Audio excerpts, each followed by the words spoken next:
Assalamualaikum warahmatullahi wabarakatuh. Jadi, untuk minggu ini kita lanjutkan belajar tentang siklus sel ya.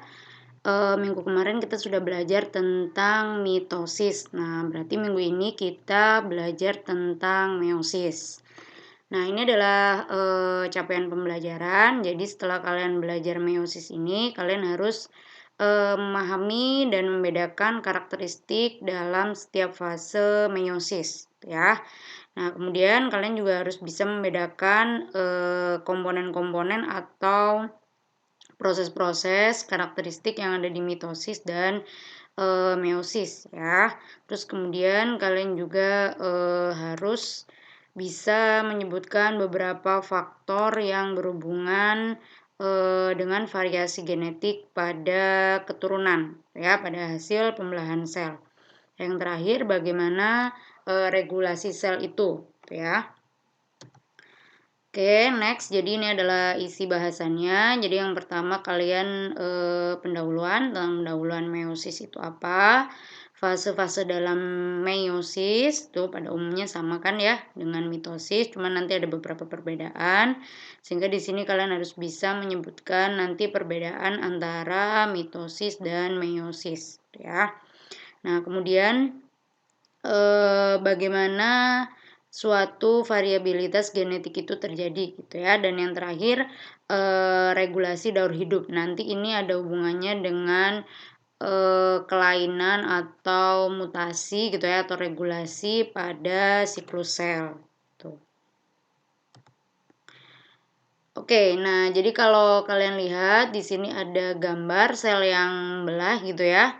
Jadi kalau kalian ingat lagi dari proses yang minggu kemarin ya, materi minggu kemarin itu mitosis.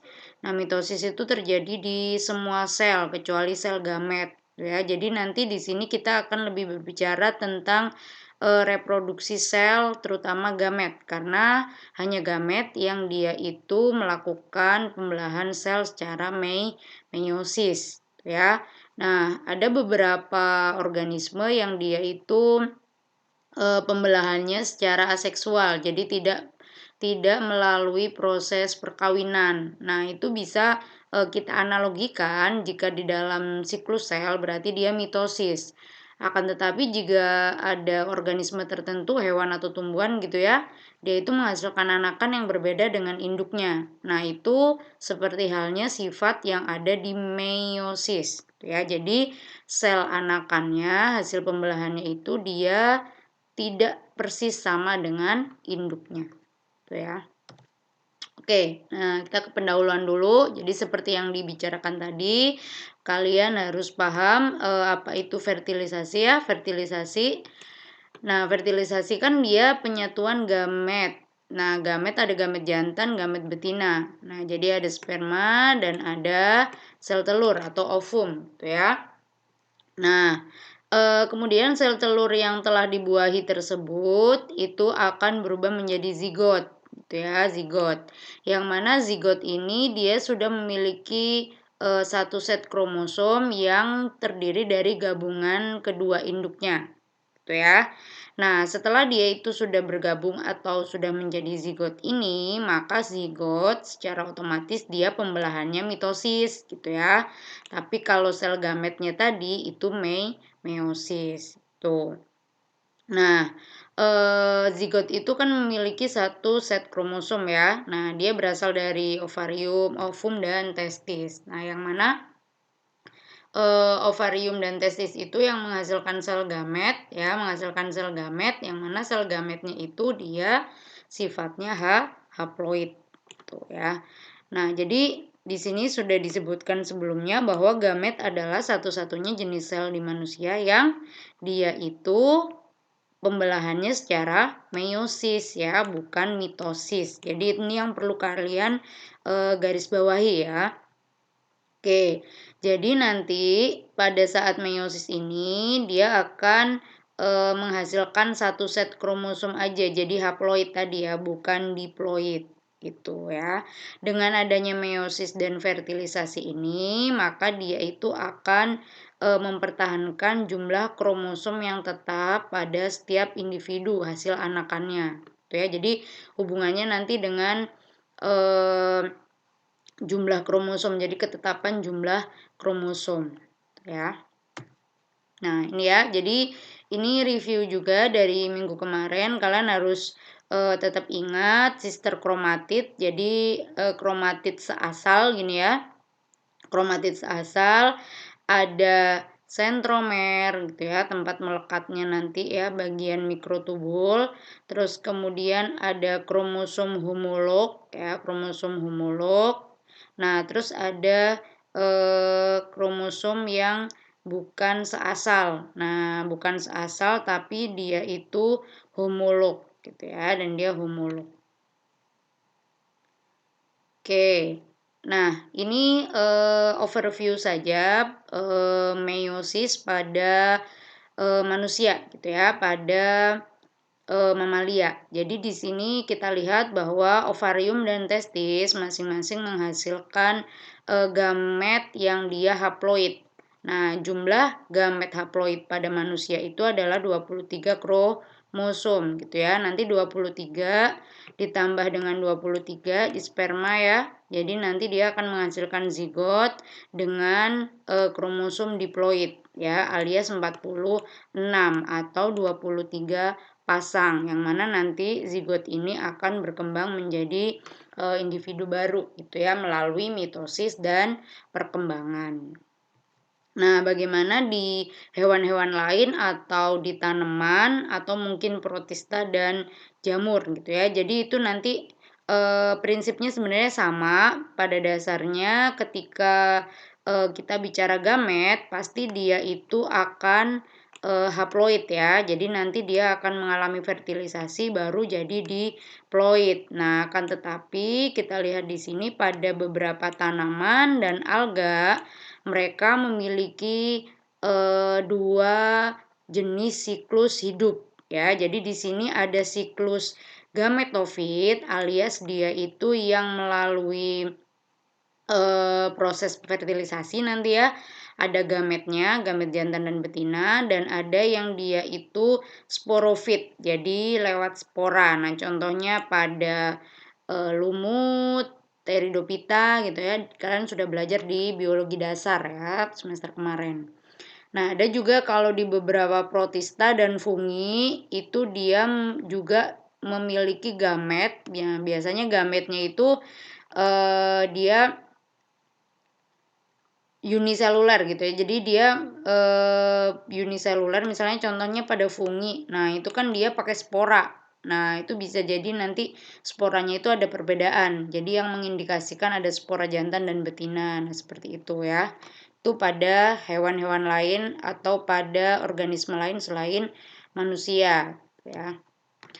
Nah, kita sekarang masuk ke siklus meiosis. Nah, jadi kalau pada mitosis itu dia hanya satu kali siklus ya. Nah, tapi kalau pada meiosis kalian nanti menemukan ada dua kali siklus, yang mana siklus awalnya proses awalnya itu sama seperti mitosis, harus terjadi replikasi kromosom. Jadi kromosomnya sebelum dipisahkan dia harus direplikasi terlebih dahulu gitu ya. Nah, pada pembelahan meiosis ini dia menghasilkan 4 sel anakan ya.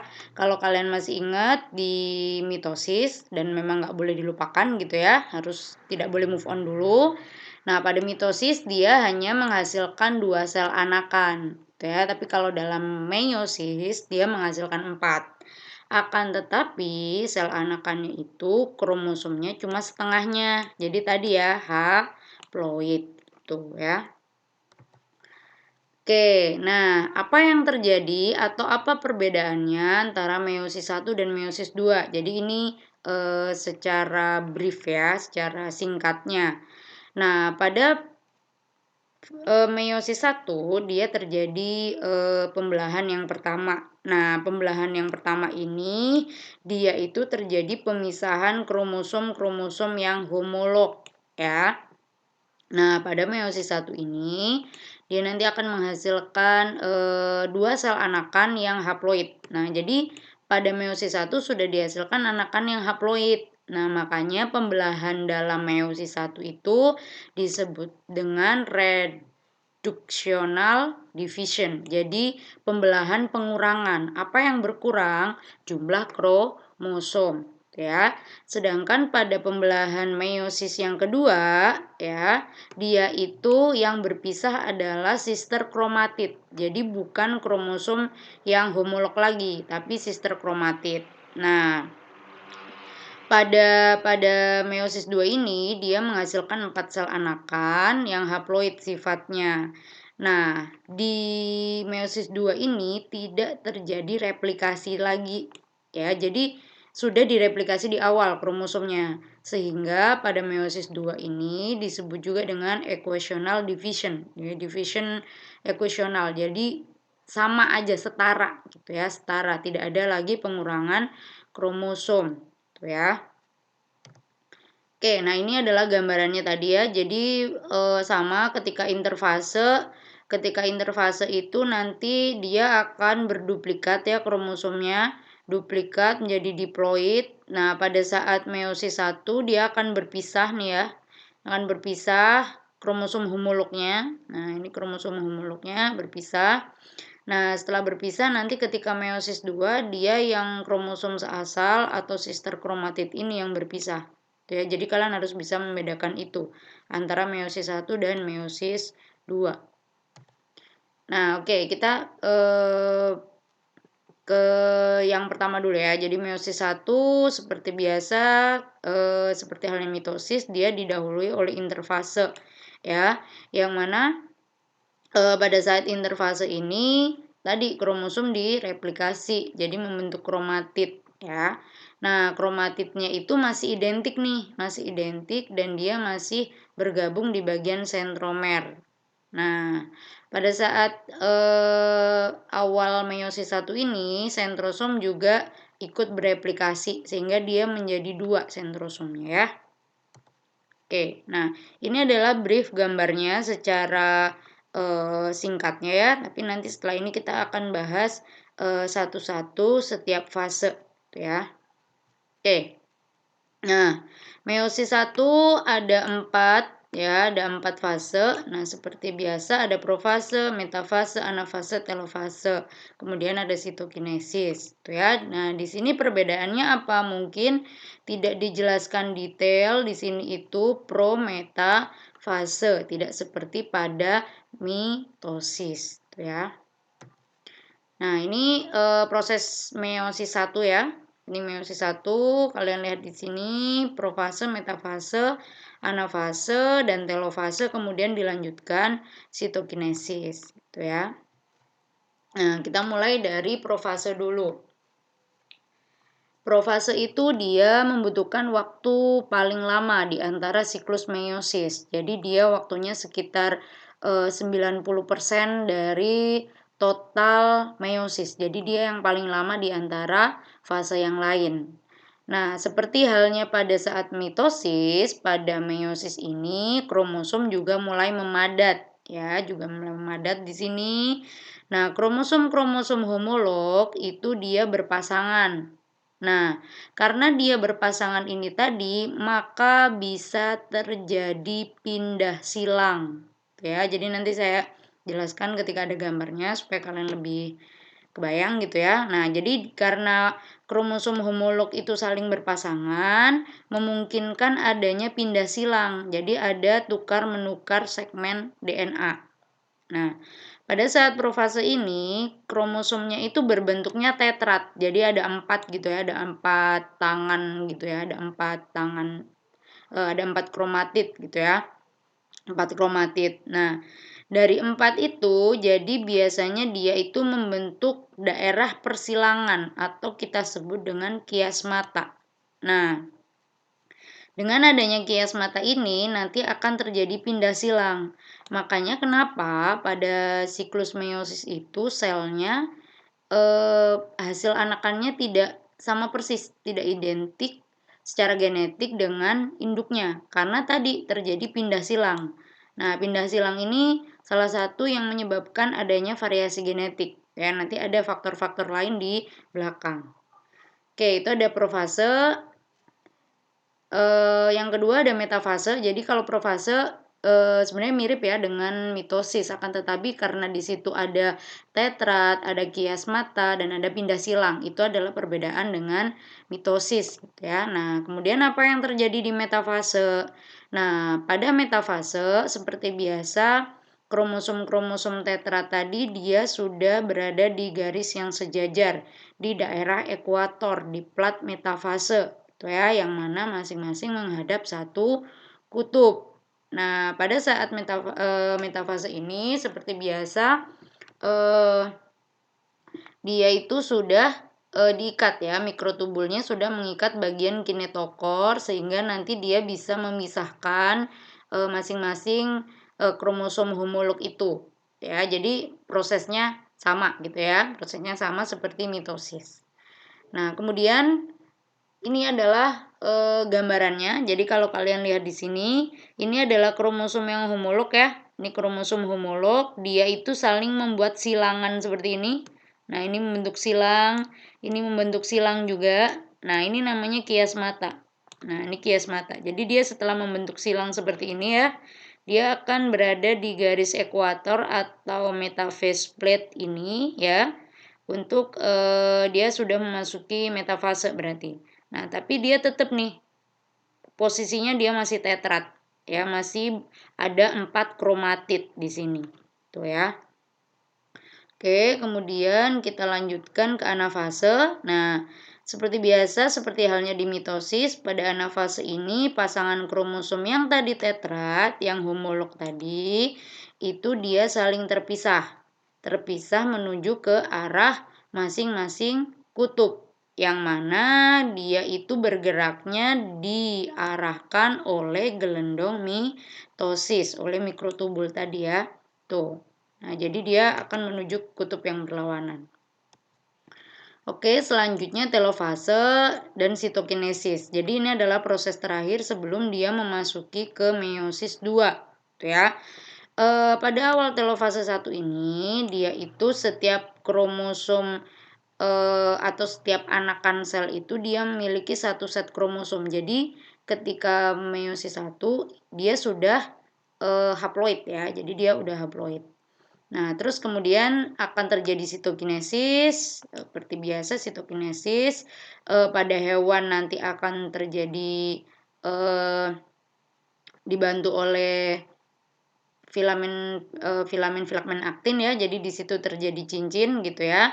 Terjadi sitokinesis. Nah, pada tumbuhan seperti biasa ada plat-plat sel gitu ya yang disintesis dari badan Golgi. Nah, setelah terjadi telofase 1 kemudian sitokinesis, itu tidak akan terjadi lagi replikasi kromosom.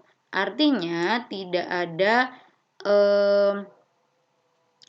persiapan lagi. Jadi tidak ada fase persiapan lagi gitu ya. Fase interfasenya nggak ada lagi. Jadi dia langsung masuk ke meiosis 2 gitu ya. Karena dia itu kromosomnya sudah direplikasi di awal tadi gitu ya.